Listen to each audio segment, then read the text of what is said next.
بیوی چاہے کتنا بھی کام کر لے یہ کہہ کر اس کی دل شکنی کر دی جاتی ہے کہ یہ تو عورت کے فرائض میں شامل ہے۔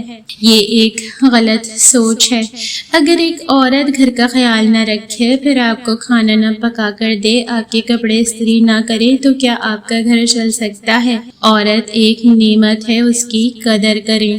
ایک مرد کے بارے میں سب سے پرکشش خوبی اس کے نرم رہنے کی صلاحیت ہے، جو غصے میں آ کر وہ باتیں نہ کہے کہ اسے بعد میں کہنا پڑے میرا وہ مطلب نہیں تھا۔ آپ کی دسترس میں موجود مرد کی نرمی ایک شفا کی طرح ہوتی ہے۔ رشتوں کو بڑے بڑے وعدوں کی نہیں، چھوٹے چھوٹے وقت کی ضرورت ہوتی ہے۔ ایک فون کال، ایک مسکراہٹ، ایک مختصر پیغام محبت کو زندہ کرنے کے لیے کافی ہوتا ہے۔ مشکلات زندگی کے ہر موڑ پر ملیں گی، سنیں بس آپ رب پر یقین رکھیں اور اس پر بھروسہ رکھیں، وہ ہر مقام پر آپ کو تھام لے گا۔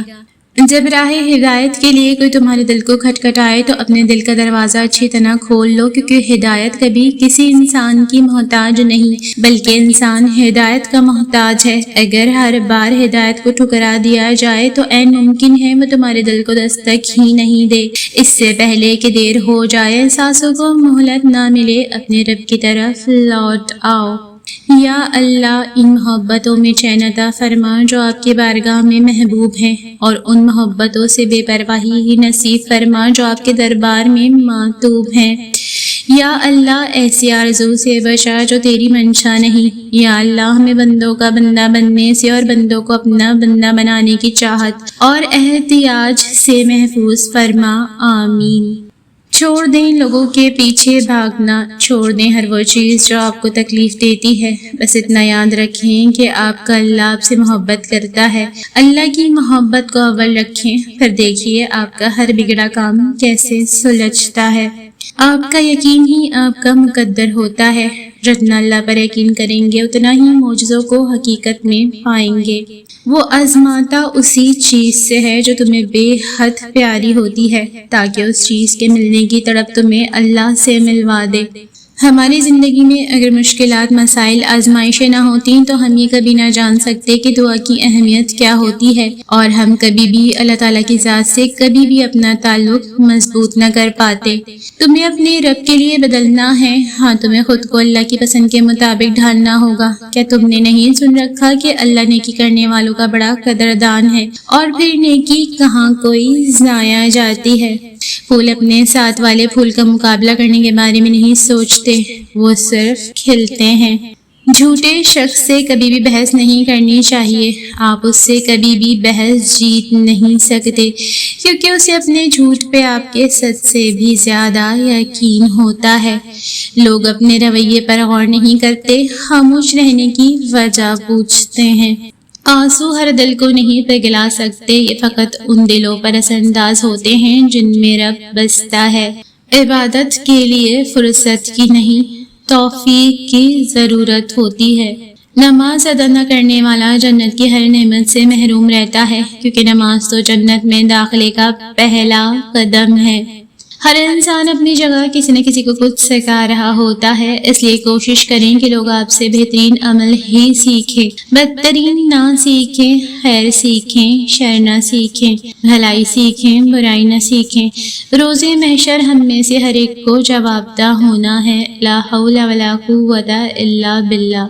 ہمارے آنسوؤں کی قدر اللہ سے زیادہ کسی کو نہیں ہوتی۔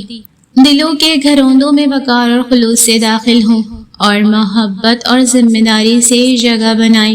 جب زندگیوں میں داخل ہوں تو یہ خیال رکھیں کہ لوگ آپ کے ہونے پر شکر کریں، صبر نہیں آزمائش کے بجائے نعمت بننا سیکھیں۔ سب کی اپنی اپنی تھکن ہے، کوئی رشتوں سے تھکا ہوا تو کوئی لہجوں سے اکتایا ہوا ہے، کوئی ذمہ داریوں سے نڈال تو کوئی ضرورتوں سے پریشان، کوئی اپنی نفسیات سے بھاگ رہا ہے تو کوئی روح کی کھوٹی پر لٹکی خواہشوں کی گٹھری سے۔ سوچ، لہجے اور الفاظ میں سے اگر کوئی ایک بھی نامناسب ہو تو آپ اپنی بات کی اہمیت کھو دیتے ہیں، لیکن اگر سوچ پاکیزہ ہو، لہجہ نرم ہو اور الفاظ دل میں اترنے والے ہوں تو کوئی آپ کی بات کو رد نہیں کر سکتا۔ کسی بھی رشتے کو نبھانے کے لیے قسموں اور وعدوں کی ضرورت نہیں ہوتی، بس اسے نبھانے کے لیے دو خوبصورت لوگ چاہیے، ایک بھروسہ کر سکے اور دوسرا اسے سمجھ سکے۔ کبھی کبھی پھول بھی بیاں کرتے ہیں انداز محبت، کبھی کبھی خاموشی بھی بہت راز کھول دیتی ہے۔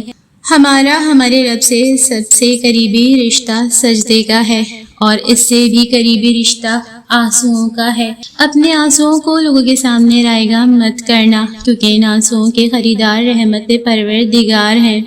اور صبر یہی ہے کہ آپ کی آنکھوں میں آنسو ہوں اور آپ سے اللہ کے سامنے روتے ہوں۔ یاد رکھیے ان آنسوؤں کے عوض وہ چیز ہمیں نصیب ہوگی جسے ہم تصور بھی نہیں کر سکتے۔ ہر منزل کو پانے کے لیے، ہر اندھیری سرنگ سے نکلنے کے لیے، ہر معجزے کے لیے توکل شرط ہے۔ توکل میں وسوسے نہیں آتے، توکل میں تو بس آنکھیں بند کر کے چلا جاتا ہے، پتہ ہوتا ہے محبوب نے ذمہ لیا ہے تو پار بھی لگا دے گا۔ کوشش کیا کیجیے کہ کسی کو ایسی تکلیف نہ دیں جس میں وہ بظاہر زندہ ہو مگر حقیقت میں وہ اندر سے بری طرح ٹوٹ چکا ہو۔ بے شک حقوق العباد کا معاملہ بہت سخت ہوتا ہے، اور دل آزاری کرنا یعنی کسی کا دل دکھانا تو کبیرہ گناہ ہے۔ خدا را غور فرمائیں کہ کہیں ہماری وجہ سے کسی کو کسی قسم کی تکلیف تو نہیں ہوتی۔ دنیا مکافات عمل ہے، آج ہم جو کسی کے ساتھ کر رہے ہیں وہ کل کو ہمارے ساتھ بھی ضرور ہوگا۔ کسی کا مان مت توڑیں، مان اور محبتیں تو نصیب والوں کے حصے میں آتی ہیں، اور نصیب والے ہی انہیں سنبھال پاتے ہیں۔ کسی کے دل میں جگہ بنانے کے لیے ایک لمبی دوری طے کرنا ہوتا ہے، لیکن دل سے اترنے کے لیے فقط آپ کی ایک کوتاہی اور غلطی کافی ہے۔ یہی اس دنیا کی ریت ہے۔ یہ سچ ہے کہ ہر کوشش سے کامیابی نہیں ملتی، لیکن یہ بھی سچ ہے کہ ہر کامیابی کے پیچھے سخت کوشش ہوتی ہے۔ ایک چھوٹا سا حرف تسلی زندگی کی مایوسیوں کو مٹا دیتا ہے، جبکہ طنز و مذاق میں بولا گیا معمولی حرف حقارت بھی تلخیوں کو بڑھا دیتا ہے۔ اس لیے آسانیاں بانٹیں کہ یہاں کسی نے بھی ہمیشہ نہیں رہنا، اور گرانے والوں کے نام و نشان نہیں ملتے، جبکہ تھامنے والے کو دنیا یاد رکھتی ہے۔ طاقت اور خوف سے اگر دنیا بدل سکتی تو یہ دنیا فرعون کی ہوتی، نمرود کی ہوتی، شداد کی ہوتی، مگر دنیا ہمیشہ اس کی ہوئی ہے جو عدل، صبر اور محبت کے ساتھ جیتے ہیں۔ یاد رکھو ظلم وقتی طور پر ڈرا سکتا ہے، مگر دلوں پہ حکومت صرف اخلاق اور رحم ہی کرتے ہیں۔ کسی کی اچھائی کا اتنا بھی فائدہ مت اٹھاؤ کہ وہ برا بننے پر مجبور ہو جائے۔ برا ہمیشہ وہ بنتا ہے جو اچھا بن کر ٹوٹ چکا ہوتا ہے۔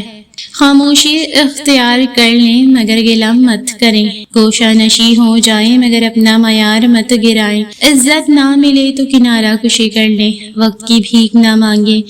عزت اور محبت کے بغیر کسی رشتے کا وجود نہیں۔ عزت وہ نہیں جو باتوں سے سنائی جاتی ہے، عزت وہ ہے جو عمل میں دکھائی دیتی ہے۔